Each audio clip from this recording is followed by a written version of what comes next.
So after 9 years of owning this car, I'll be returning it to as OEM as of a spec I can. So I have been you know, preparing this video for a while, and I hope you guys enjoy the video with all the steps I've taken to, you know, bring this car back to its OEM glory, I guess you could say. And yeah, I'll bring you guys along the process of what this takes, I guess, before I drop the car off to a friend, and then he's gonna take care of some of the small sale portion situations that we got to do with the car in order to list the car for sale, like pictures and whatnot. But it has to be as closest to OEM possible. So enjoy the video, guys. So I'm currently going to Oshawa, which is an hour away from like Mississauga, Toronto side, about 45 minutes to an hour, to go pick up the OEM rims for the R8. And funny story, I sold my OEM rims to the same individual in 2017, the rotors that were on my R8. And now I'm picking up OEM R8 rims for he had a 2014, so 2014 R8. They're, as long as they're OEM and from first gen, doesn't matter to me. So it's crazy how the universe works, full circle. Sometimes you know, the people that you help out end up helping you out maybe almost 8-9 years later.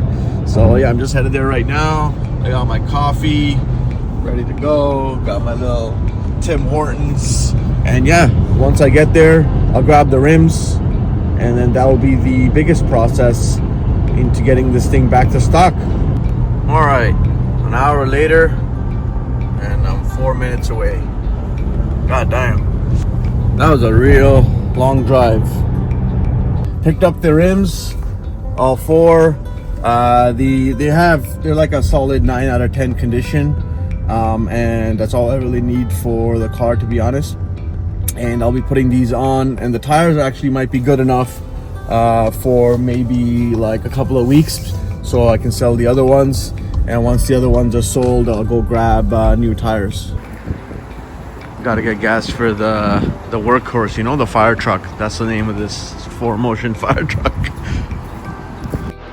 All right, guys, so I pulled out all the stock parts for the car.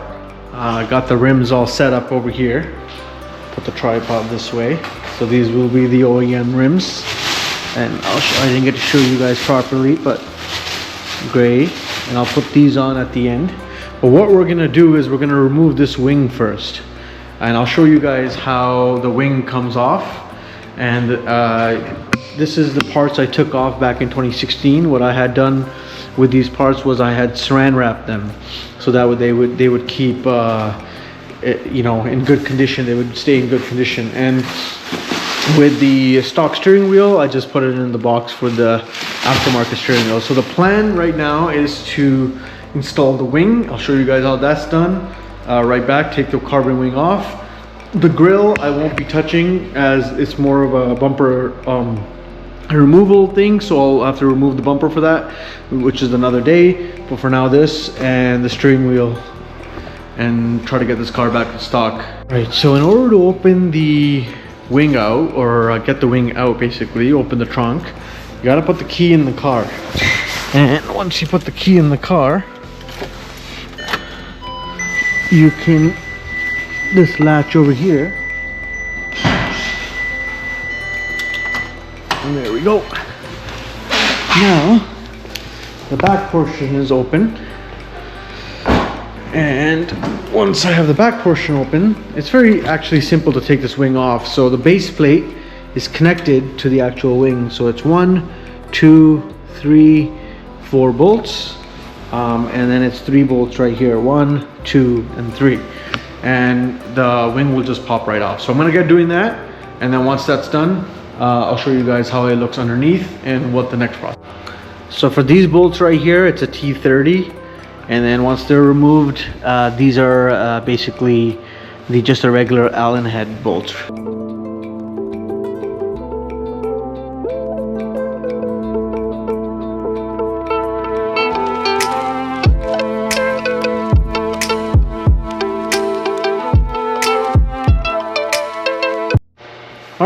So I got the bolts out, so they just basically go bolted in. These are dummy bolts at the end right here, so there's 3 bolts in the middle, and then they just pop right out, and they have a spacer in there.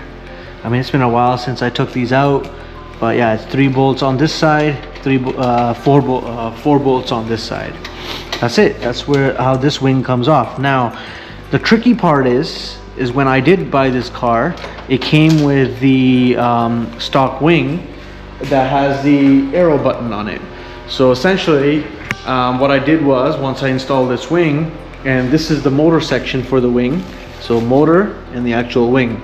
So I'll put this on and then put that on after. But I had a guy with a computer, or it's like a little software, you just disable the wing, so basically that you don't get the wing light. Now putting the stock wing back on, what's going to happen is the wing's going to be activated and the button won't work until I go and get the wing button activated again. I think he charged me like 40 bucks, but he was able to just activate the wing again. So I'll probably do that after I put all the parts back on. The hardest part was before, when I installed the wing, there's a wire behind here, and I tucked that wire in. So what I'm gonna do is I'm gonna get that wire back out, because that wire plugs into the motor. So this right here plugs in to that section, and the only way I can get that wire out is by loosening the under panel here by these bolts, and then there should be a couple bolts that I can loosen, and then it gets this panel loose enough where I can go and find that wire. That wire is very important because that's the wire that activates the OEM wing.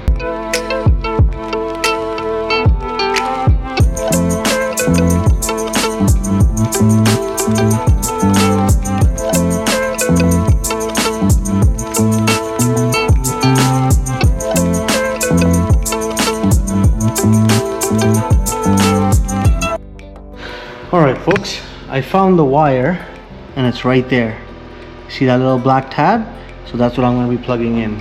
And basically I'm just going to put this motor back on over here, and then that black tab is what goes into the actual motor.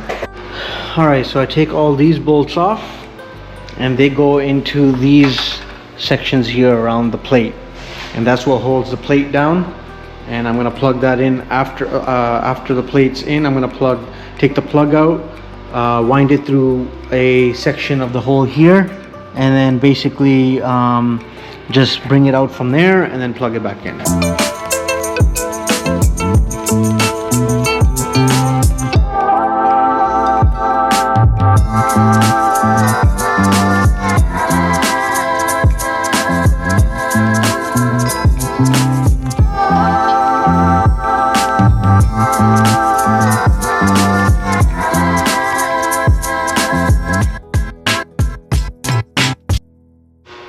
Alright homies, so I got the base plate installed.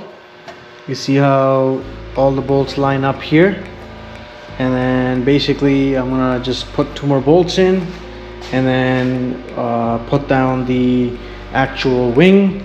And the wing itself I'll unwrap, but it's just basically 4 screws. These 4 screws right here, these 2 go into this hole right here, and these 2 go into that hole. So basically it's just 4 holes, you tighten the hole up. Finally got those damn bolts. Oh, and I'll show you guys, it's freaking annoying. Look at that. You see these 2 little bolts underneath? I had to tighten those 2. Took me a solid hour to figure out how to get those tightened. What a pain. Anyways, I gotta reactivate the spoiler. As I said, it's not fully activated. It's supposed to come out a little bit more, but that's for after. So 3 hours later, the spoiler's back on, and time to shut her down for the night. Hopefully this closes, and it does. Perfect. Oh, there we go. All right, spoiler's back on. Car kind of looks different, but it is what it is. With the car's steering wheel, the first step is to disconnect the battery. After I disconnect the battery, I have to take the car's steering wheel off. So in order to disconnect the battery in the R8, what you do is you open the trunk, okay, and then you see those two little bolts right there, one bolt right there. I have my trickle charger on right now, but basically you just take the bolt off and then just bolt it back on. So I'm gonna take the trickle charger off for now, and then what I'll do is I'll take the battery terminals just off of the actual battery, so that way I can work on the actual car itself. All right, so what I did was I connected the negative off first, positive off after, and it's a reverse when you have to put it back on. So you put the positive back on first and then put the negative on. I just put this microfiber in the middle just so it wouldn't touch by any chance, and it limits you from shorting out the battery or any other electrical systems. In order to get the steering wheel off, it's pretty simple. You got to get the airbag off first, and the way to do that is just literally these two tabs here. There's two bolts. You take these little two tabs off, and then there's two bolts that you get into. After you get those two bolts out, you can literally pop the steering wheel cover off, the airbag off, and then the steering wheel I'll show you guys after. All right, so I don't know if you guys can see it. That's the bolt right there on both sides. So I had to turn the steering wheel after disconnecting the battery, and then now what I'm gonna do before I take the airbag cover out is turn the steering wheel to dead center. The reason why is because it's just going to make it easier for us to remove the airbag cover. So now I got the steering wheel cover off. The airbag cover off. I got it off, and I just got to disconnect the yellow pin connector right there, and then there's one pin connector over there in the bottom. Right, so now I got the two plugs off. I just have to mark where dead center is over here, and that's where my dead center is. And basically I just have to unloosen this bolt and then take my stock steering wheel, switch over all this, and put this bolt back in. Okay, so I got the main steering wheel off, just that one bolt out, and all I'm really doing is taking all this carbon fiber off, all these tabs, taking these OEM controls and fitting them back into here and putting the steering wheel back on. It's not too difficult, it's just these trim pieces are a little bit fragile sometimes, so it can be a little bit difficult to take those off. But besides that, it's the same exact core. So the best thing I found is to use a trim tool kit for this type of stuff, just because it's more easier and it won't scratch anything up. So I like to use something like a trim tool kit and pull all the trim off that way. Right. So now I got the trim piece off, and I just have to get these OEM pieces out and put back into the stock wheel.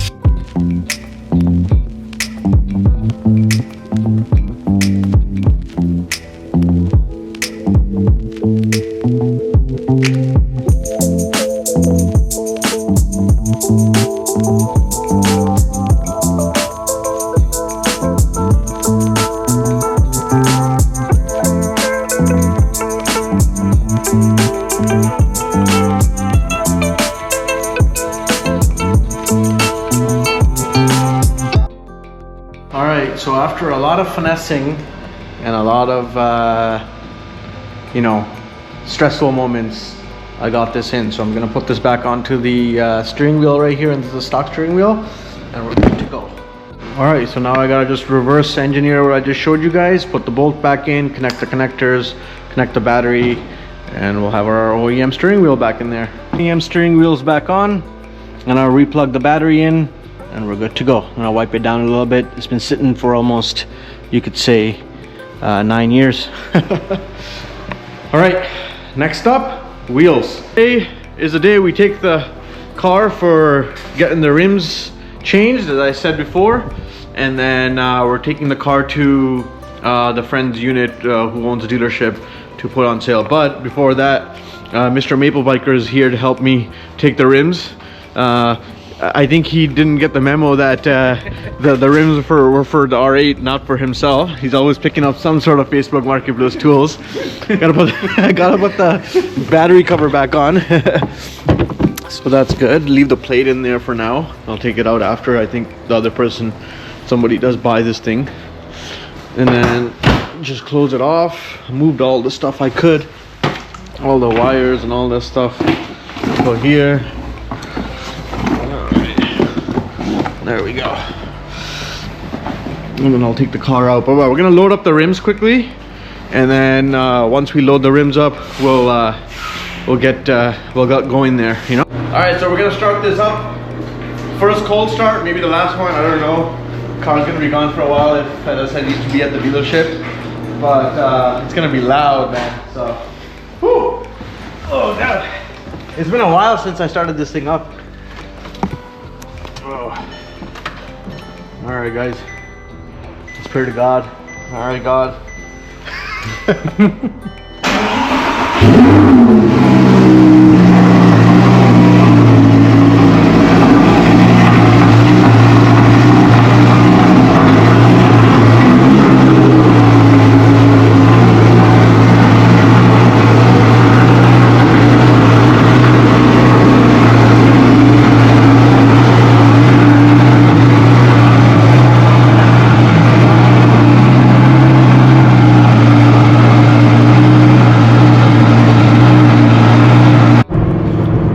Car's driving pretty good, straight, no issues. Steering wheel's good too, fully centered, good to go. Feels nice to be back, I guess you could say, in the car after a long time. And yeah, just gonna let her warm up fully, just kind of, you know, let her go through the paces, brakes, oil, everything, all the fluids, transmission fluid, all has to warm up, and then you can really kind of like enjoy the car for a bit. But again, I'm dropping it off, so I don't want to like screw anything up. But yeah, guys, just headed to the tire shop, and once the tires are back on, I'll show you guys how the OEM car looks.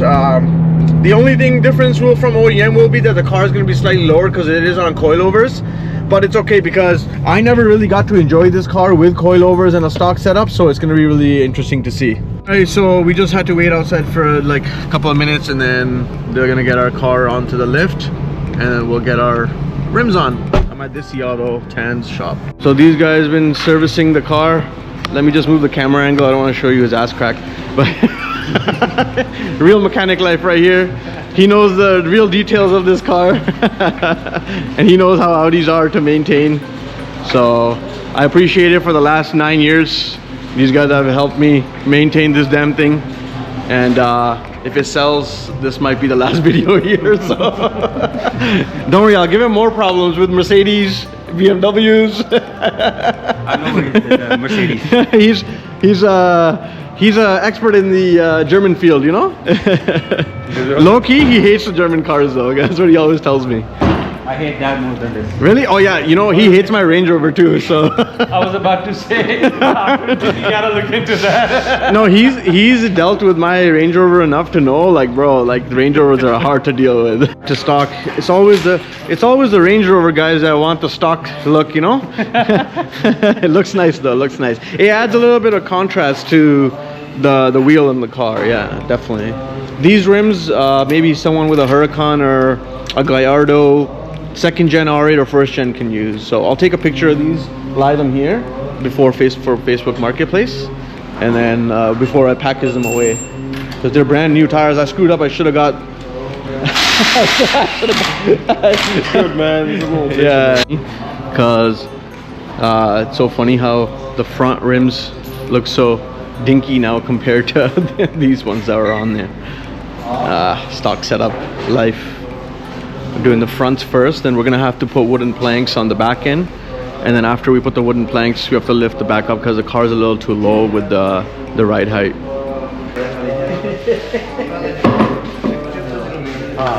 All right, so these are the full set of rims that are off the car. Look how much wider they are, bro. 325s in the back and 245s in the front compared to the stock setup. Okay, let me take some pictures.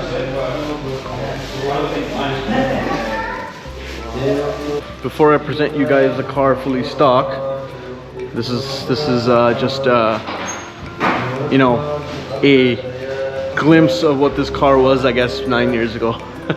But here you guys go. This is the full setup after weeks of me getting all the parts and getting everything ready. So now rims are good to go. The steering wheel's done. The back wing is done. And the front grille is left, which I'll have done after. But that's the car for you guys. And then we're loading up the other rims into the car. And that way, get everything back in order. Mr. Maple Biker over here, I really appreciate his help. Yeah, all this coming in clutch. He might buy the car, he said. For all his bikes. 1-to-1 trade. all day long. I don't even have to trade anything with you. I'll just take the key and go. Yeah, that's true too. But alright, car's back to stock on the full end, and looks really nice. And gonna go to a car wash next. Go through a quick car wash because the car has been a little bit dusty, and then I'll get the car to you know, get all the dirt and grime off whatever is on here. It's usually very clean in general, but you know, if I am giving the car to somebody for sale, at the end of the day it has to be cleaned. All right, boys and girls, so M4 CS looking nice too. So Paul, I think this should be your next call. Four-door performance, have a kid in the back, you know. These guys are already detailing the car. Bro, there is wallet and dash cam. Yeah, wallet. Oh yeah, dash cam. Leave it in there. Alright, it's in the glove box. Wallet too? Dash. Yeah, that's fine. Wallet. No, wallet. I need. All right, so Auto Direct AJ. He's the one I bought the C63 from. He's the one that's gonna take care of the R8 sale. And he deals with exotics or wholesaling or whatever you guys want, right? So, yo, just tell me more. Company's Auto Direct. We've been in business for almost 10 years now. We're okay. in Woodbridge. We deal with everything from the daily exotics and everything in between. Okay. We manage pretty much. We could get you financing, leasing, and if you just want to sell your car, hit me up. All right, sweet. So, yo, great guy to deal with. Takes care of you. Really more of a friend than, you know, as a client, and I've done business with him before. So if you guys are ever needing a car or anything to do with selling, buying, Auto Direct is the place to go, because this is where I've done a couple of deals already, so I'm really happy. And so the final state of the R8, I know it kind of looks a little bit stock for you guys after after all the mods, but this is what AJ required to, you know, list the car for sale. And then this is their detailer that obviously is gonna clean the car. So say hi, bro. All right, man. Thank you. Okay. All right, bro. Thank you. All right, guys. I hope you guys enjoyed the video. This video took me a while to make, but I got the car back. Took it there. Thanks to Maple Biker, Mr. Satpal, for helping me. We got the aftermarket rims and tires there. We have to take those back home, and then, as I said, the car is back to OEM. It is going to be listed for consignment with AJ at Auto Direct, and I'll give you guys an update if the car sells, if it doesn't sell, what we're doing if the car market's a little, you know, if it's a little slower, what are we going to do adjusting the price and stuff. So I'll keep you guys in loop with that. I'll keep you guys in touch with what's happening, but as I said, the car is immaculate condition, so I'm hoping it should sell. Sometimes it does take time for these type of vehicles, but yeah, I hope you guys enjoyed the video. Make sure you guys subscribe, like, and comment. Maple Biker Satpal, you have to say anything? Yeah, if anyone is interested, of course you can contact him for his R8. Yeah, so if anyone wants to buy the R8, let me know. And yeah, guys, I'll see you guys on the next video.